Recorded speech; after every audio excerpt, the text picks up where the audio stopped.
എങ്ങനെയാണ് നവംബർ 29 ഈ Palestine solidarity day ആയതിൻ്റെ ഒരു പശ്ചാത്തലം അറിയുമ്പോഴാണ് അതിൻ്റെ ഒരു തമാശയോ അല്ലെങ്കിൽ അതിൻ്റെ ഒരു ഗൗരവം മനസ്സിലാവും. നവംബർ 29 ഈ പറയുന്ന റെസൊല്യൂഷൻ 181-2 എന്ന് പറയുന്ന UN റെസൊല്യൂഷൻ അത് പാസ്സാക്കപ്പെടുന്നത് UN-ൽ. ആ റെസൊല്യൂഷനിലൂടെയാണ് ഇസ്രായേൽ എന്ന് പറയുന്ന രാജ്യം ഉണ്ടായത്. ഒരു കാര്യം നമ്മൾ മനസ്സിലാക്കേണ്ട, ലോകത്ത് ഒരു UN റെസൊല്യൂഷനിലൂടെ ഒരു രാജ്യം ഉണ്ടായിട്ടുണ്ടെങ്കിൽ അത് ഇസ്രായേലാണ്. ബാക്കിയൊക്കെ രാജ്യങ്ങൾ എങ്ങനെയാണ് ഒരു രാജ്യം ഉണ്ടാകുന്നത്? അവർ പിന്നെ UN അംഗീകരിക്കുകയാണ് ചെയ്യുന്നത്. ഒരു പെർട്ടിക്കുലർ UN റെസൊല്യൂഷനിലൂടെ ഉണ്ടായ ഒരു പക്ഷേ ലോകത്തെ ഒരേ ഒരു രാജ്യമായിരിക്കും ഇസ്രായേൽ എന്ന് പറയുന്നത്. അതെന്ന് വെച്ചിട്ടുണ്ടെങ്കിൽ ഈ പലസ്റ്റൈൻ പ്രദേശങ്ങൾ, പലസ്റ്റൈൻ ടെറിട്ടറീസ് എന്ന പേരിൽ അറിയപ്പെടുന്ന ബ്രിട്ടീഷുകാരുടെ കയ്യിലുണ്ടായിരുന്ന ആ പ്രദേശം, അതിൻ്റെ ഫ്യൂച്ചർ എന്താകും എന്നതിനെക്കുറിച്ച് ഏതാണ്ട് 1917 മുതൽ പലതരം ഡിസ്കഷൻസ് നടക്കുന്നുണ്ട്. പിന്നെ UN വരുന്നു, UN-ൽ അത് ദീർഘമായ ചർച്ചകൾക്ക് വിധേയമാകുന്നു. അങ്ങനെയാണ് ഒരു പലസ്റ്റൈൻ സ്റ്റേറ്റും ഒരു ഇസ്രായേൽ സ്റ്റേറ്റും ഉണ്ടാക്കുക.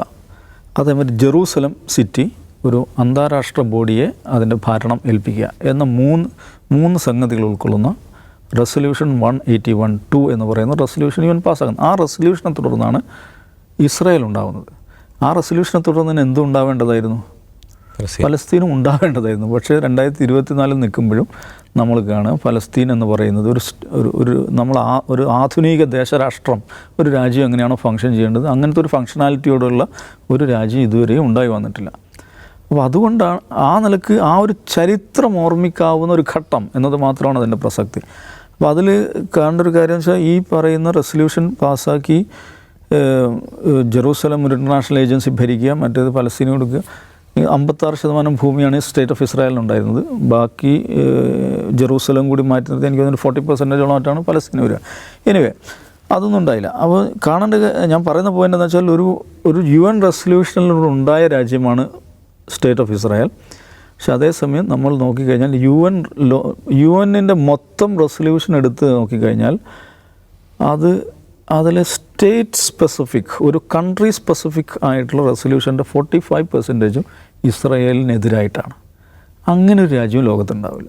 ഒരു രാജ്യത്തിനെതിരെ ഇത്രയധികം UN പ്രമേയങ്ങളുണ്ടാവുക.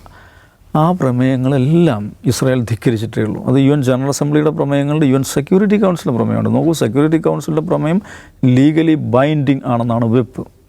ഏറ്റവും ഒടുവിൽ ഇപ്പം ഇൻ്റർനാഷണൽ ക്രിമിനൽ കോർട്ട് അവിടുത്തെ പ്രൈം മിനിസ്റ്റർക്കെതിരെയും മുൻ ഡിഫൻസ് മിനിസ്റ്റർക്കെതിരെ അറസ്റ്റ് വാറണ്ട് പുറപ്പെടുവിച്ചിരിക്കുകയാണ്. അറസ്റ്റ് വാറണ്ട് പുറപ്പെടുവിച്ച് പിറ്റേ ദിവസം ICC-യിൽ സിഗ്നേറ്ററിയാണ് യൂറോപ്യൻ യൂണിയൻ രാജ്യങ്ങളെല്ലാം. യൂറോപ്യൻ യൂണിയൻ രാജ്യത്തിൽപ്പെട്ട ഹംഗറി എന്ന് പറയുന്ന രാജ്യത്തിൻ്റെ പ്രസിഡന്റ് വിക്ടർ ഓർബാൻ, അയാൾ പ്രസ്താവിച്ചിരിക്കുകയാണ്, ഓർബൻ, ഇത് ഞാൻ നെതന്യാഹുവിനോട് ബുഡാപെസ്റ്റിൽ സ്വീകരണം നൽകാൻ പോവുകയാണ് എന്ന് പ്രഖ്യാപിച്ചിരിക്കുകയാണ്. ഒന്ന് ആലോചിച്ച് നോക്കൂ, ഇൻ്റർനാഷണൽ ക്രിമിനൽ കോർട്ട് ഒരാൾക്കെതിരെ അറസ്റ്റ് വാറണ്ട് പുറപ്പെടുവിക്കുന്നു. ആ ക്രിമിനൽ കോർട്ടിൽ സിഗ്നേറ്ററി ആയിട്ടുള്ള ഒരു രാജ്യത്തിൻ്റെ തലവൻ പ്രഖ്യാപിക്കുകയാണ്. അയാളുടെ ഉത്തരവാദിത്തം എന്താണെന്നറിയോ? ഈ പറയുന്ന ബെന്യാമിൻ നെതന്യാഹുവും യോവ് ഗാലൻറ്റും ഇയാളുടെ ടെറിട്ടറിയിൽ വന്നാൽ അയാളെ പിടിച്ചിട്ട് ഹേഗിൽ ഏൽപ്പിക്കുക എന്നുള്ളതിന് ഉത്തരവാദിയായിട്ടുള്ള ആളാണ് അയാൾ. അയാൾ പറയുന്നത് ഞാൻ നാളെ നെതന്യാഹുവിനോട് ബുഡാപെസ്റ്റിൽ സ്വീകരണം കൊടുക്കുമെന്ന് പ്രഖ്യാപിക്കുകയാണ്. ഇതിൻ്റെ അർത്ഥം എന്താണ്?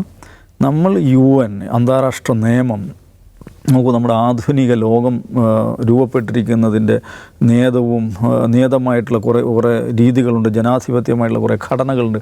അതിൻ്റെ പുറത്താണെന്നൊക്കെ പറയുന്നത് അതൊരു മിഥ്യയാണെന്നുള്ളതാണ്. UN-ൻ്റെ ഒരു ഘടനയെക്കുറിച്ച് തന്നെ അടിസ്ഥാനപരമായിട്ടുള്ള അതിനൊരു പ്രശ്നമുണ്ട്. കാരണം 5 അംഗങ്ങൾ നിങ്ങൾ സ്ഥിരാംഗങ്ങളായി നിശ്ചയിക്കുന്നു, ആ 5 അംഗങ്ങൾക്ക് പ്രത്യേകമായ അധികാരം കൊടുക്കുന്നു. അതിൽ തന്നെ നോക്കൂ, ലോകത്ത് ഏറ്റവും ജനസംഖ്യയുള്ള രാജ്യമാണ് ഇന്ത്യ. ഇന്ത്യക്ക് UN സ്ഥിരാംഗത്വം ഇല്ല. അപ്പോൾ ആരെയാണ് അവർ റെപ്രസെൻ്റ് ചെയ്യുന്നത്? വളരെ പ്രധാനപ്പെട്ടൊരു പോയിൻ്റാണ്. ആഫ്രിക്ക എന്ന് പറയുന്നൊരു ഭൂഖണ്ഡം, അവിടുന്ന് ആരുമില്ല, ആ ഭൂഖണ്ഡം ആരും റെപ്രസെൻ്റ് ചെയ്യുന്നില്ല. അങ്ങനെ നോക്കിക്കഴിഞ്ഞാൽ ഭൂമിശാസ്ത്രപരം, മതപരം, സാംസ്കാരികം, ഭാഷാപരം ഇങ്ങനെയൊക്കെയുള്ള ലോകത്തിൻ്റെ വൈവിധ്യങ്ങളെ ഏതെങ്കിലും നിലക്ക് നീതിപൂർവമായി റെപ്രസെൻ്റ് ചെയ്യുന്ന ഒരു സംവിധാനമേ അല്ല അത്. പക്ഷേ ഇപ്പോൾ ഉള്ളൊരു സംവിധാനം എന്നുള്ള നിലക്ക് അതങ്ങനെ നിൽക്കുന്നു.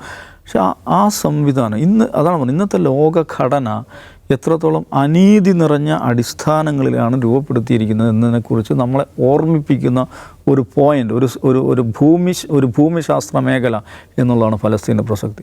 ഫലസ്തീനികളെ സംബന്ധിച്ചിടത്തോളം അവരുടെ സ്വാതന്ത്ര്യം, അവരുടെ സ്വയം നിർണയ അവകാശം എന്ന് പറയുന്നത് UN പ്രമേയങ്ങളിലൂടെ അല്ലെങ്കിൽ ഏതെങ്കിലും കോടതി വിധികളിലൂടെ ലഭിക്കുന്ന ഒന്നായിരിക്കുകയില്ല. കാരണം ഈ പറയുന്ന പീഡിതൻ്റെ വിമോചനം എന്ന് പറയുന്നത് വാറണ്ടുകളിലൂടെയും പ്രമേയങ്ങളിലൂടെയും നേടാൻ പോകുന്ന കാര്യമേ അല്ല. അത് അവരുടെ അതിജീവന പോരാട്ടങ്ങളിലൂടെ മാത്രമേ അത് നേടാൻ പറ്റുള്ളൂ എന്നതിനെക്കുറിച്ച് ആവർത്തിച്ചോർമ്മിപ്പിക്കുന്നു എന്നത് മാത്രമാണ് ഈ ദിവസത്തിന് എന്തെങ്കിലും ഒരു പ്രസക്തി ഉണ്ടെങ്കിൽ ഉള്ളതെന്ന് ഞാൻ വിചാരിക്കും.